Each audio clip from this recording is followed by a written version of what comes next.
Seja bem-vindo aqui a mais um programa Em Tese da Escola Judicial do Tribunal Regional do Trabalho da Primeira Região. Esse nosso programa é um canal institucional de comunicação a fim de que nossos servidores e juízes possam divulgar para a sociedade os seus trabalhos acadêmicos, aqueles que eles vêm desenvolvendo em pós-graduações lato sensu, mas também no mestrado e no doutorado.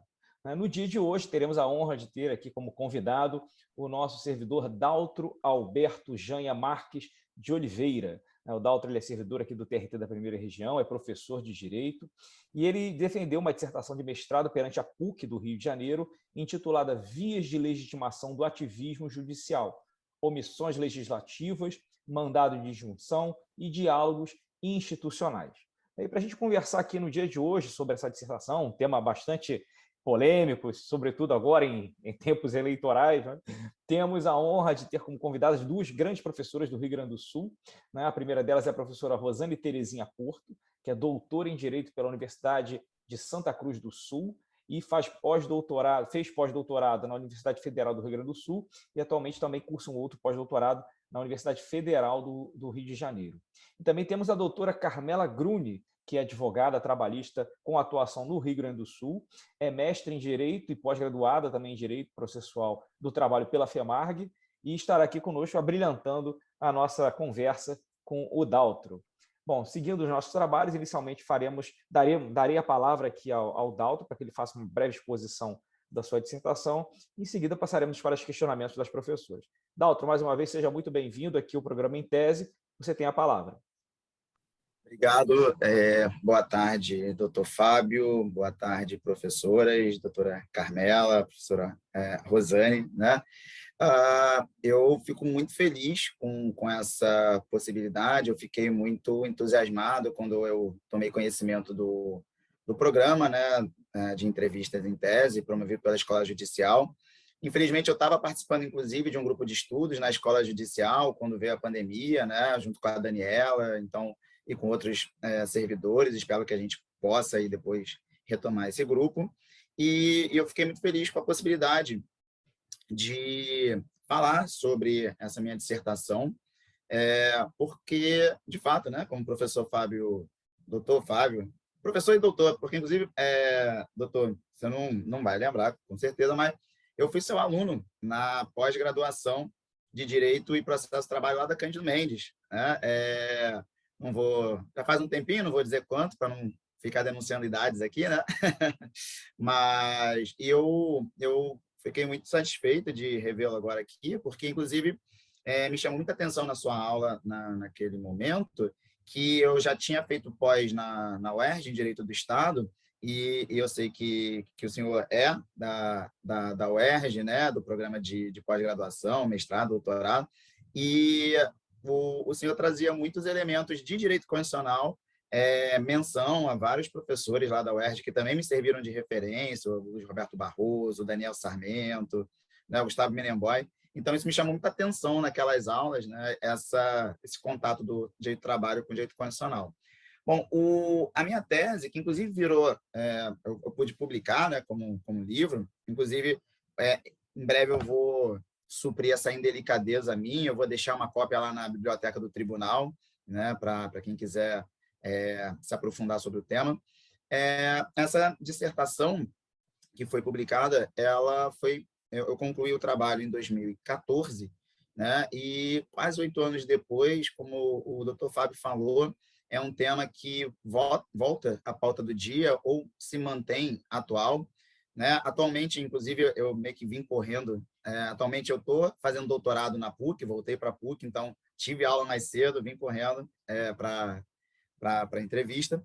E a gente tem debatido, inclusive, esses temas, né, lá no programa de doutorado. Eu debato isso com os meus alunos em Direito Constitucional, que é justamente a gente tentar, essa ideia do trabalho, né, a gente tentar superar essa dificuldade que a gente encontra nessa harmonia entre os poderes, que é uma cláusula pétrea, um princípio fundamental da nossa República, né, na nossa Constituição, porque justamente fica uma dúvida ou um embate constante sobre quem deve dar a última palavra acerca de questões que envolvam direitos fundamentais, principalmente no momento de se interpretar ou aplicar a Constituição.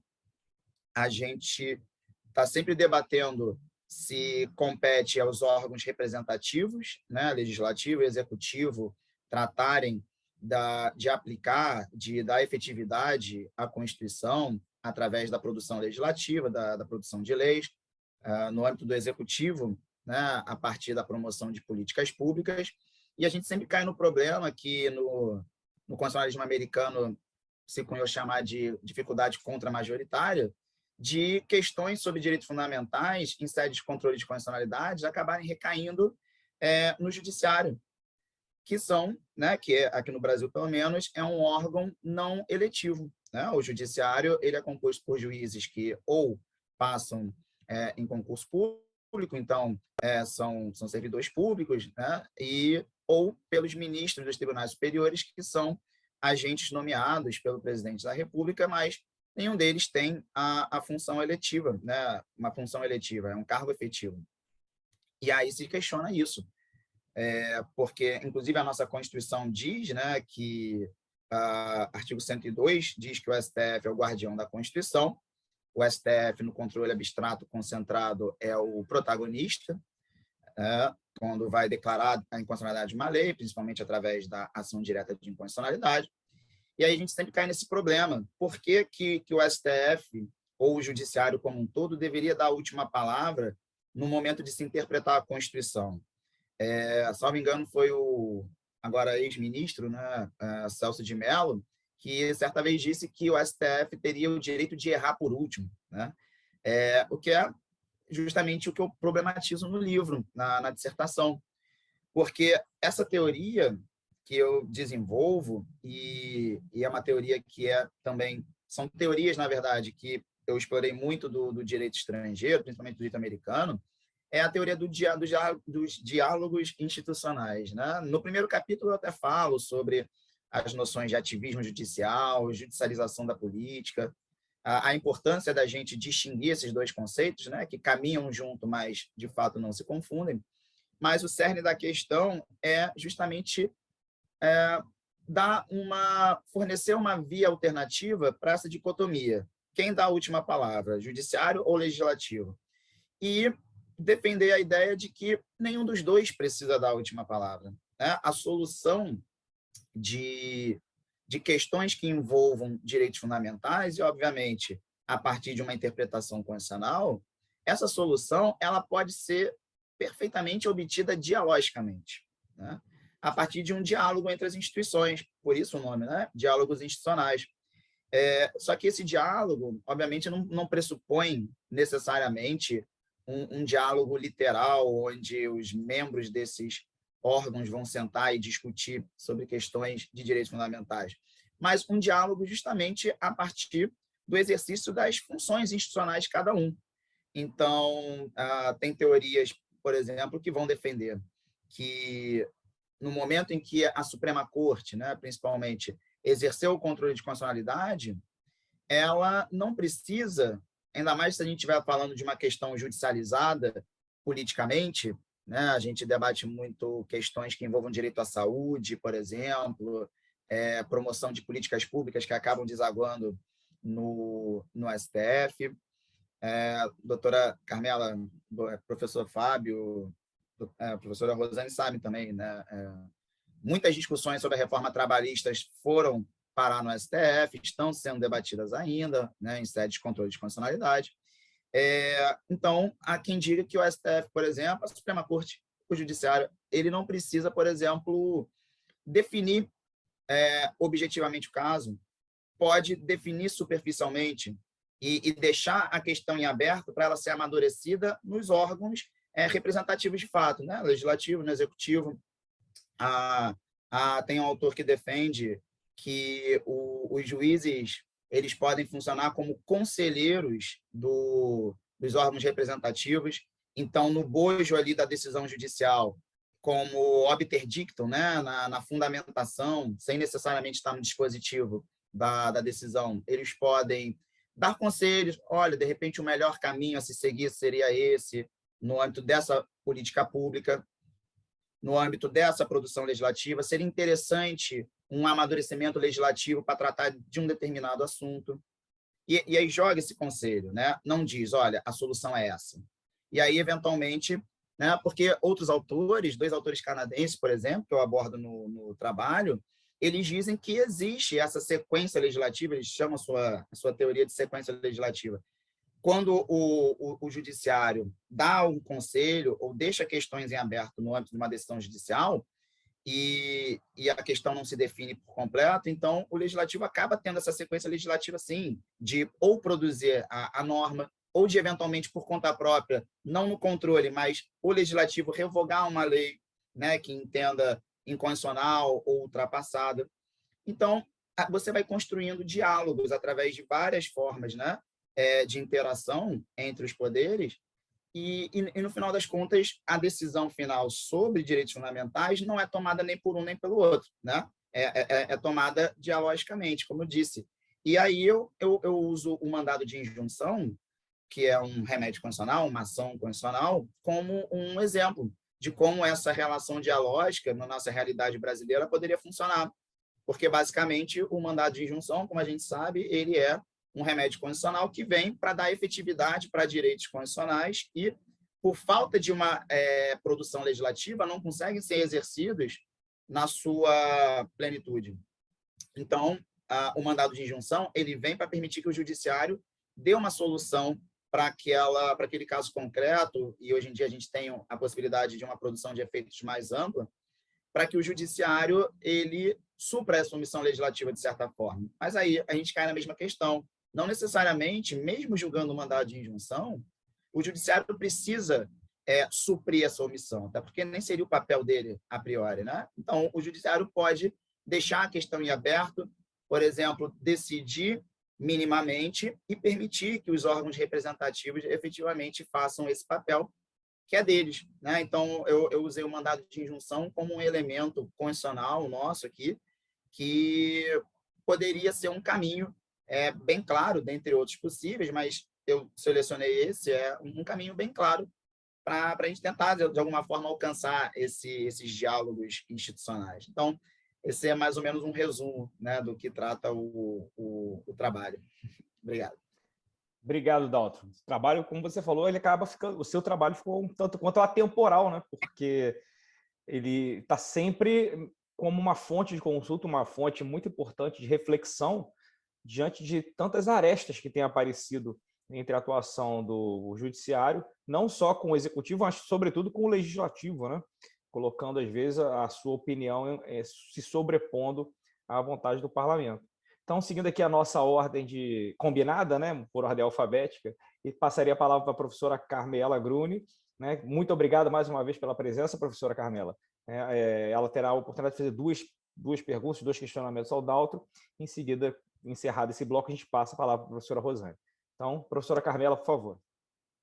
Cumprimento a Escola Judicial do TRT da Primeira Região pela iniciativa do programa de entrevista em tese, a qual agradeço o convite, na pessoa do Dr. Fábio Rodrigues Gomes, magistrado do trabalho, como também especial agradecimento a toda a equipe técnica, na pessoa do servidor Alexandre Lopes de Lima. Cumprimento o autor da tese que será debatida aqui, Dr. Daltro Alberto Janha, que se pronuncia Marques. É assim que se pronuncia? Janha.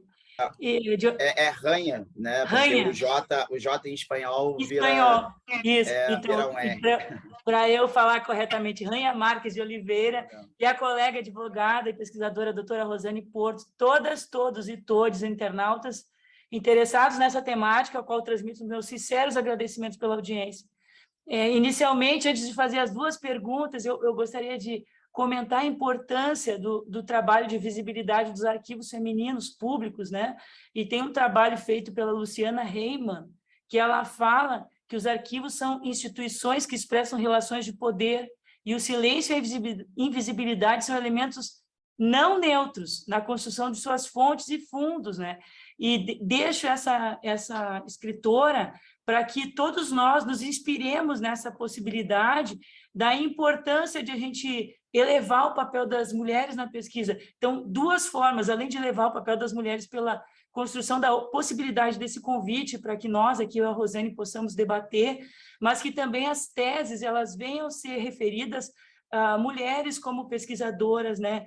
E vou falar primeiro um contexto geral, né? Eu penso que a tese, ela, como foi bem dito, ela é bastante atual e ela demarca, embora ele diga, né, que nós tínhamos mais um sentimento de pacificação social, quando ele fala que foi produzido em 2014, o cenário atual é de incertezas, né? Embora transcorridos 8 anos do mensalão mostram a importância de atuação do Poder Judiciário para coibir atos de práticas praticados na jurisdição por abuso de poder, né?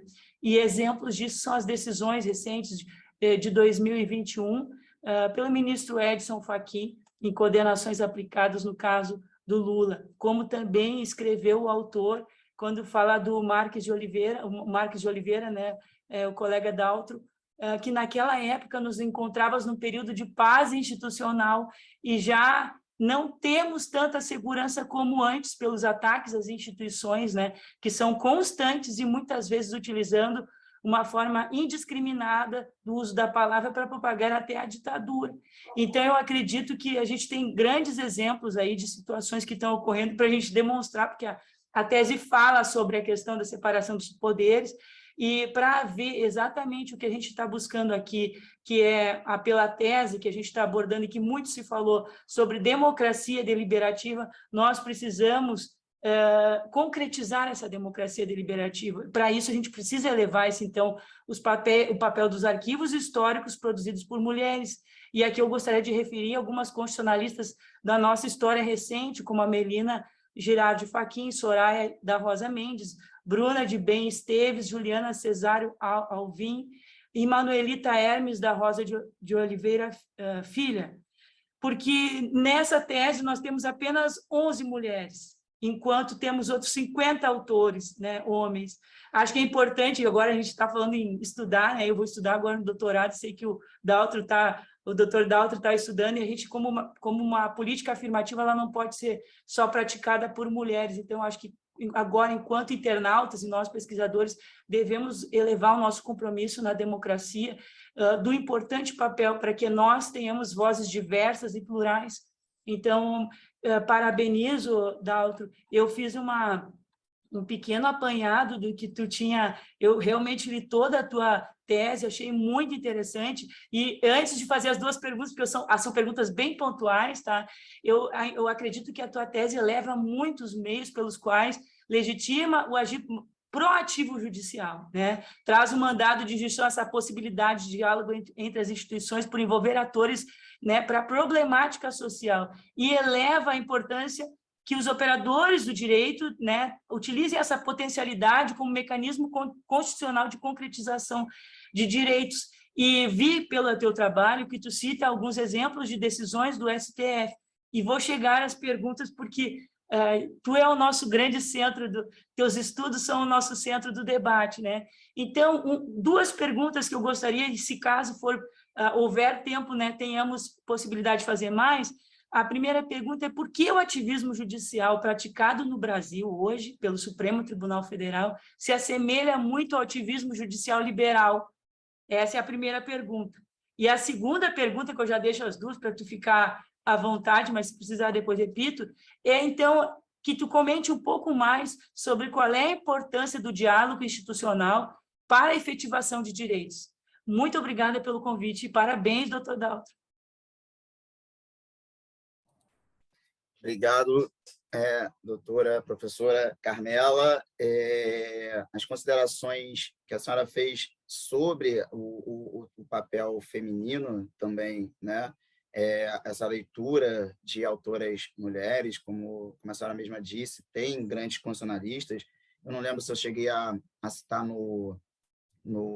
na dissertação, mas eu também admiro muito, o professor Fábio conhece, a professora da UERJ, a Adriana Barcelos, Ana Paula de Barcelos, desculpa, a professora Ana Paula de Barcelos, que eu gosto muito do professor Luiz Roberto Barroso, ela é uma discípula direta dela, né? Eu achei ele um grande constitucionalista dele, ela é uma discípula dele, então é importante, mas é uma percepção ainda, né, infelizmente, da baixa representatividade que mulheres ainda têm realmente no meio acadêmico, embora isso já não seja uma realidade tão pulsante. Na minha turma mesmo atual do doutorado, ela é predominantemente feminina. No próprio tribunal, aqui no TRT, a presença feminina de juízas é quase que, o doutor Fábio talvez saiba melhor do que eu, mas o percentual, se não é superior ao dos juízes homens, é praticamente nivelado, e isso é muito bom que esteja acontecendo, mas, sem dúvida, é uma busca. Assim como essa semana mesmo, debatendo igualdade lá na faculdade, nas aulas, a presença de pessoas negras em ambientes como esse, né? A questão do racismo estrutural. Então, são pontos que a gente precisa valorizar. A presença de mulheres na política, a gente está ainda terminando uma campanha eleitoral, né? Enfim. Mas as duas perguntas que a senhora fez, né? Quer dizer, a primeira pergunta é extremamente interessante e importante, as duas são, na verdade, mas a primeira porque a gente, atualmente, e até por conta da desinformação que a gente passa, as pessoas acabam não buscando a fundo conhecer os problemas que envolvem as questões cotidianas, os debates públicos, e o histórico deles também, né? Como a senhora lembrou, o ativismo judicial, que hoje em dia muito se fala que é do STF tentando invadir competência de outros poderes, e a gente mesmo sabe, né? A gente está aqui conversando dentro de um tribunal que a jurisdição é movida pela inércia, então não é o STF ou o judiciário que vai lá, não, deixa que eu resolva esse caso. Esses casos chegam naturalmente ao juiz, aos tribunais. Os tribunais é um princípio processual, um princípio constitucional, tem que dar a solução para o caso, ainda que seja uma solução mínima, né? Mas o ativismo judicial, ele começa, esse termo, inclusive, acunhado a partir da experiência americana, no início do século passado, na corte que era bastante liberal e conservadora. Então, na verdade, o ativismo judicial praticado pela Suprema Corte americana, ela começa justamente para frear medidas populistas ou de cunho social, melhor, né, de cunho social, salvo engano, do presidente Roosevelt ou do presidente Eisenhower, ou de ambos, justamente naquele momento que se implementava o estado do bem-estar social, pós-crise de 29, né, crash da Bolsa. Então, o Estado americano, que sempre foi palco do liberalismo clássico, de abstenção do Estado sobre as relações privadas, ele muda esse viés, né, de atuação, e a Suprema Corte começa a frear esse ímpeto social, por assim dizer, de participação do Estado em questões sociais. E isso depois acaba sendo revisto, mais para meados do século passado, a Suprema Corte americana ela começa a ter uma atuação mais proativa na efetivação de direitos civis, né, e principalmente direitos de minorias. Então, decisões emblemáticas da Suprema Corte, elas vão acabar ou dar início a um processo de fim da segregação racial institucionalizada nos Estados Unidos, pautas femininas também, feministas, como também o direito ao aborto, que agora meio que foi revisto, né, pela atual composição da Suprema Corte, casamento entre pessoas do mesmo sexo, descriminalização do uso de drogas, da maconha, né? Recentemente o presidente Joe Biden soltou alguns presos por esse motivo, né, por conta dessa mudança de paradigma. E no Brasil, a atuação da Suprema Corte, atualmente, ela tem esse viés ativista e parece que é algo extremamente social, ou tem quem diga, né, um ativismo de esquerda que só serve para beneficiar um dos lados da vida política, do jogo político. E o que a senhora falou não é verdade, né? O ativismo judicial no Brasil, ele acontece, hoje em dia, muito por uma demanda, inclusive, dos próprios órgãos representativos, né, que não conseguem um consenso interno e acabam jogando questões que eles deveriam solucionar internamente, no âmbito do debate representativo, para o judiciário. partidos de oposição, se for pensar no governo atual, partidos de oposição, mas partidos do próprio governo levam questões para o STF julgar. O próprio presidente, né, já que ele tem essa legitimidade lá no artigo 103, leva questões para o STF, levou durante a pandemia, por exemplo, questões para o STF julgar em sede de controle de constitucionalidade. Então, e o STF vai dando respostas, não necessariamente com um viés social, mas vai dando respostas que são extremamente importantes, principalmente na área social, às vezes, porque, quando a gente olha para a Constituição, a gente sabe que os direitos sociais ali previstos, na sua grande maioria, são daquele tipo, né? Normas de eficácia limitada, que não se efetivam plenamente por si só, precisam de uma complementação legislativa. E quando essa complementação legislativa não vem, essa demanda, saúde, educação, questão de previdência, questão de transporte, acaba sendo jogada para o judiciário e principalmente quando a gente está falando de interpretação da Constituição, acaba sendo jogado para o controle no STF. Então, por isso, essa a figura que o STF, que o ativismo judicial assume no Brasil. Na verdade, me parece que a gente chega nesse contexto por uma crise de representatividade, muito mais do que por uma conduta voluntária e ativista do próprio tribunal, né? Então, acho que é mais ou menos essa coloração que a gente tem do ativismo judicial hoje em dia no Brasil. Perdão, a segunda pergunta qual era? A segunda, acabei me perdendo na primeira aqui. Só para complementar uma decisão importante, eu acho que foi depois, é a questão que teve do mandado de injunção sobre a criminalização da homofobia também, que foi julgada em conjunto com a ADI por omissão a 26, que fala sobre esse diálogo dos movimentos da LGBT e o poder público, que também vai bem nessa linha que tu comentou muito bem. E a segunda pergunta é qual a importância do diálogo institucional para a efetivação dos direitos? Exatamente. Né? Eu acredito que esse caminho, né, que algumas teorias que eu abordo aqui no trabalho sugerem, de haver esse diálogo onde uma decisão judicial possa estimular que os órgãos representativos ajam dentro das suas próprias funções institucionais, eu acho que esse é um caminho possível a se seguir. Né? Eu posso dar 2 exemplos, quer dizer, um recentíssimo, né? Que de ontem ou anteontem, que foi justamente uma decisão do ministro Luiz Roberto Barroso, que acho que já foi referendada em plenário, onde ele assegurou que os municípios que quisessem poderiam assegurar transporte gratuito nas eleições, né? Para permitir que a população, principalmente de baixa renda, que às vezes mora longe da sessão eleitoral e tem dificuldade para pagar o transporte, possa votar. E aí a democracia se aperfeiçoa de maneira completa, porque todo mundo passa a ter as mesmas possibilidades, o voto direto e universal, e uma cabeça, um voto, né? E aí várias prefeituras já vão se mobilizando. Já houve algumas que disseram que não vão fazê-lo. Aqui em Porto Alegre. Mas é complicado. Em São Paulo, por exemplo, a Prefeitura de São Paulo disse que não vai fazer. Mas há outras prefeituras que já se mobilizam para esse sentido, né? E olha que interessante, dentro dessa mesma decisão, com muito acerto, eu acho, o ministro Luiz Roberto Barroso, ele disse, mas olha, obrigar a prefeitura a dar gratuidade eu não vou, porque esse não é meu papel enquanto juiz, né? Eu asseguro que as prefeituras que queiram o façam, mas eu não posso fazê-lo, né? E uma outra questão que foi extremamente interessante, que não veio, por isso que eu falo, o STF é o protagonista, mas não o ator único, né? Talvez o ator principal.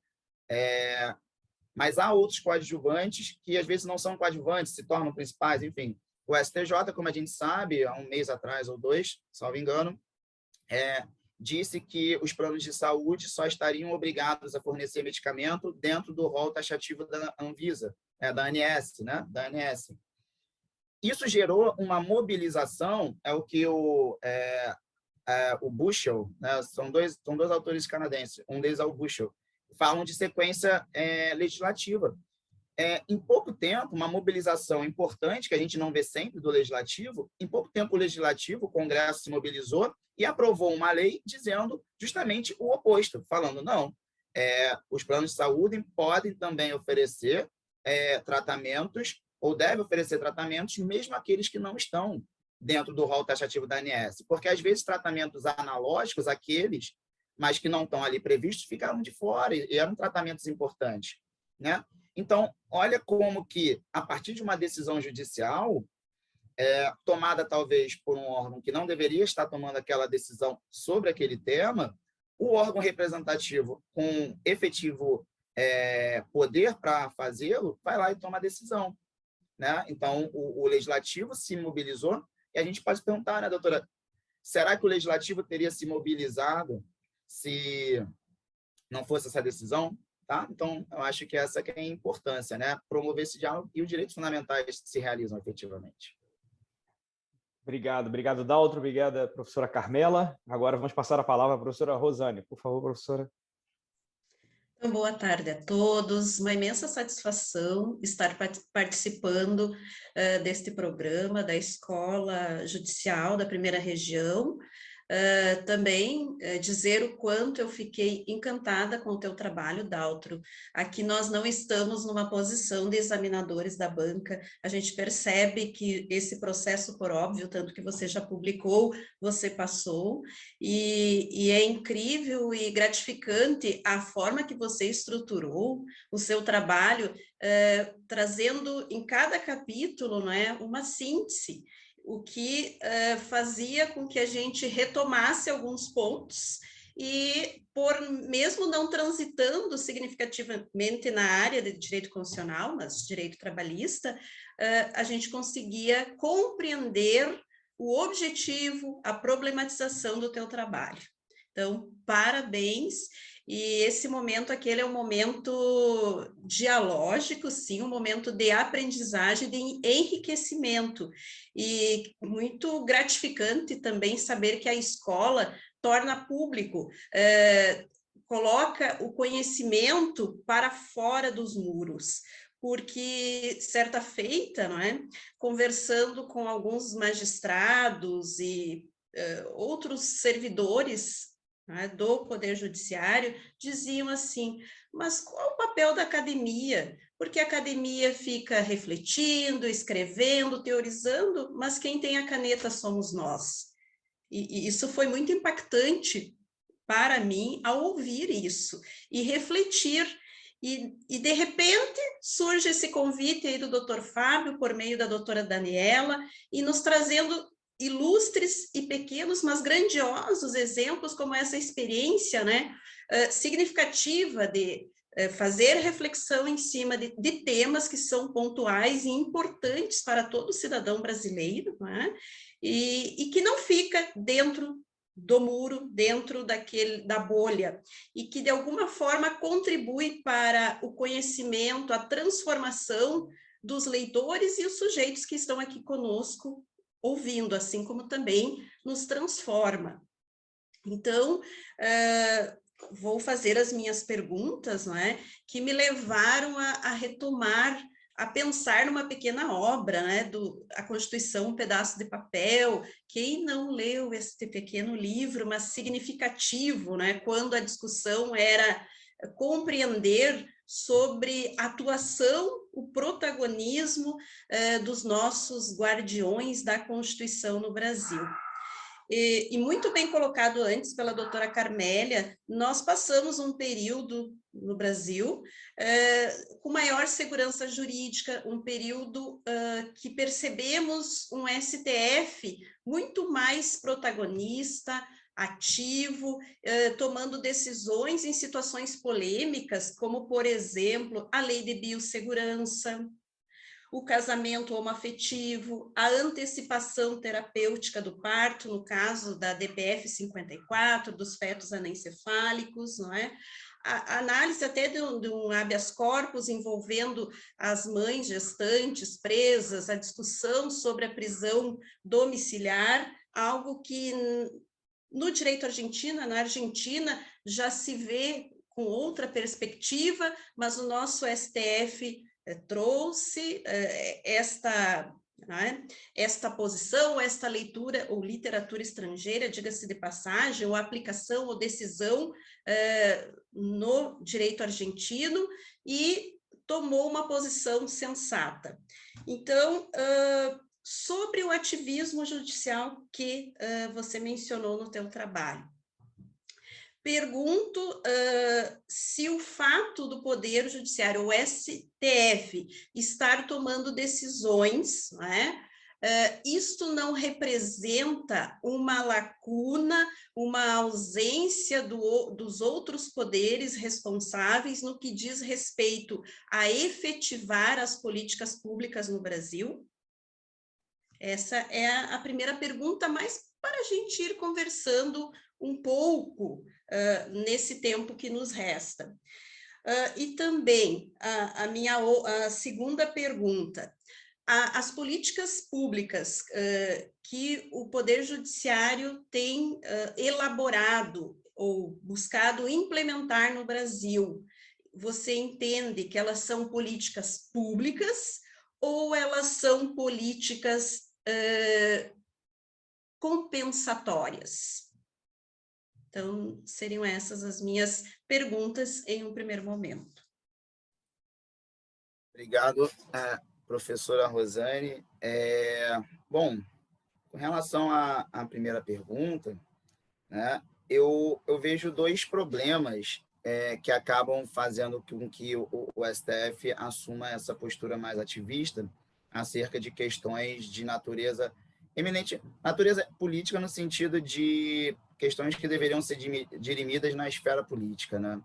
A primeira, como eu tinha até comentado, né, essa crise, a gente vive por uma certa crise de representatividade, seja pela percepção da própria sociedade com relação ao papel que os seus representantes têm exercido no parlamento ou mesmo no executivo, né? Existe uma desconfiança larga da sociedade em relação à efetividade do trabalho que o legislador tem feito para justamente criar leis que vão beneficiar a sociedade, ou que os governantes no executivo elaborem políticas públicas efetivas, né? Então, essa crise de representatividade acaba levando certas questões a desaguar no STF, né? Mas isso começa na base, inclusive, né? Porque questões de fornecimento de medicamento, por exemplo, desaguam aos montes. Eu, na época, era estagiário na Procuradoria-Geral do Estado, início do século atual, tá? Eu era da Procuradoria de Serviço Público e já tinham muitos processos, muitas ações nesse sentido, né? Mas, para além desse problema, existe uma crise dialógica, me parece, ainda mais com a polarização, com esse binarismo político que a gente está vivendo, dentro da própria instituição parlamento, dentre as instituições parlamento e executivo, o que dificulta também que eles cheguem a um consenso interno sobre elaboração legislativa e políticas públicas. E tem um outro problema adicional que me parece a gente, muitas vezes, sem dúvida, a democracia é um governo da maioria, porém, não é um governo só para a maioria, né? O constitucionalismo, inclusive, é um contrapeso à democracia, no sentido de levar à percepção de que os direitos das minorias assegurados pela Constituição também precisam ser respeitados e considerados, né? A ideia da teoria da justiça do John Rawls, por exemplo. Então, muitas vezes, pautas minoritárias não são levadas efetivamente em consideração pelo legislativo, e essas pautas minoritárias acabam recaindo também no judiciário, né? E aí, já pegando um gancho da pergunta que a senhora colocou, muitas vezes eu acredito que o papel do judiciário acaba sendo mais compensatório do que propriamente a elaboração de uma política pública, até porque, como a gente sabe, não é papel do judiciário elaborar política pública, mas determinadas questões precisam ser dirimidas. E já que os órgãos representativos, a sociedade espera deles, eles não estão fornecendo para a sociedade, como a senhora mesma mencionou, a questão do casamento homoafetivo foi decidida pela STF em 2011. Na época, a então senadora Marta Suplicy apresentou um projeto de lei para alterar o Código Civil e permitir o casamento entre pessoas do mesmo sexo. E esse projeto até hoje não se concretizou. Quer dizer, mais de 11 anos, os casais homoafetivos, eles se baseiam, casam, contraem união estável a partir de uma decisão judicial, mas, obviamente, esse não é o ideal. O ideal é que eles tivessem uma lei que os resguardasse, né? Discutir a lei de biossegurança, pesquisa com célula-tronco, né? Discutir de maneira mais ampla, porque está na pauta do dia, se pode ou não descriminalizar o aborto. São questões que não deveriam ser tratadas a prioristicamente, como estão sendo, pelo STF ou por uma corte, né? Porém, como os órgãos representativos não se debruçam, no meu entender, ou não têm se debruçado com o cuidado e com a consideração necessária para pensar, olha, temos um pensamento majoritário, mas e o direito dessa minoria ou daquela? Será que a gente não merece a nossa consideração também da mesma forma ou com a mesma grandiosidade? Então, acaba recaindo no STF, e é ruim, né, que recaia com essa natureza, como se fosse uma compensação. Olha, já que eles lá não estão fazendo, a gente faz aqui, né? Então, eu acho que acaba tendo essa natureza, porque não deveria, eu realmente acho que não deveria partir do STF ou do Judiciário a solução desses problemas, mas eu acho que eles poderiam construir, como o trabalho diz, dialogicamente essa solução. Muito bem.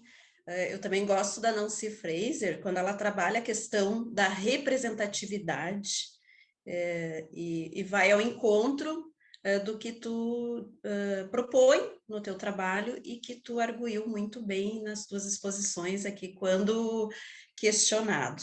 Então, mais uma vez, parabéns, é um excelente trabalho e que nos remete a refletir e reconhecer que mesmo em tempos de estarmos um pouco desacreditados nas instituições, inclusive a família enquanto instituição, né, passa por transformações, mesmo nestes tempos sombrios, que logo venha o sol, não é? Conseguimos ver no teu trabalho o papel significativo e de formiguinha que o Poder Judiciário, as pessoas que constituem esse poder, tentam fazer quando labutam pelas minorias. Muito obrigada por ter me dado a oportunidade de ter lido o teu trabalho. Eu que agradeço e fico muito feliz com as considerações. Obrigado.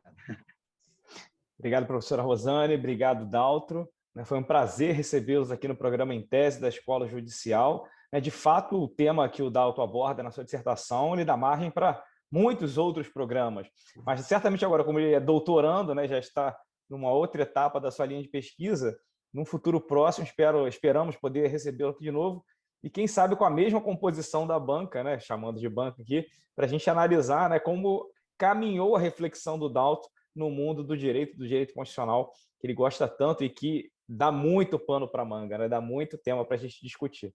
Então, mais uma vez, obrigado a todos vocês, e eu passo a palavra para as considerações finais de cada um. Primeiro, por favor, a professora Carmela, seguindo a mesma ordem de exposição, depois a professora Rosane e, por fim, o convidado Daltro. Professora Carmela. Professor e doutor Fábio, muito obrigada pelo convite em nome da Escola Judicial, é uma grande satisfação estar aqui.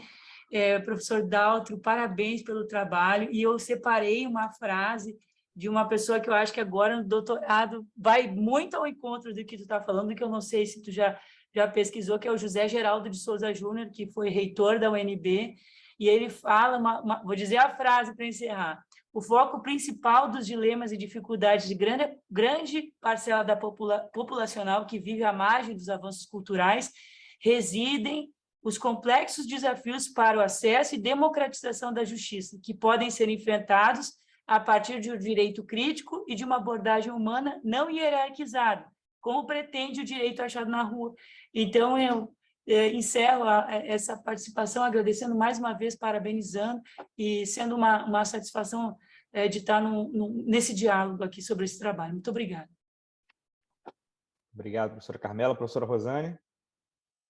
Então, eu reitero a minha satisfação de estar aqui com vocês, e também penso que é um espaço para a gente contribuir, a gente começa a lembrar de alguns autores, estou pensando no Bauman, no Zygmunt Bauman, quando ele quando ele nos deixou um legado de obras maravilhosas e dizendo que não há paz num lugar que não tiver justiça, em outras palavras. E isso é muito significativo. Então, nós precisamos cada vez mais dialogar, nós precisamos cada vez mais encontrar caminhos e possibilidades para realmente efetivarmos a justiça e assegurarmos, né, a paz como uma das ODS, né, já que nós estávamos antes comentando sobre a Agenda 2030.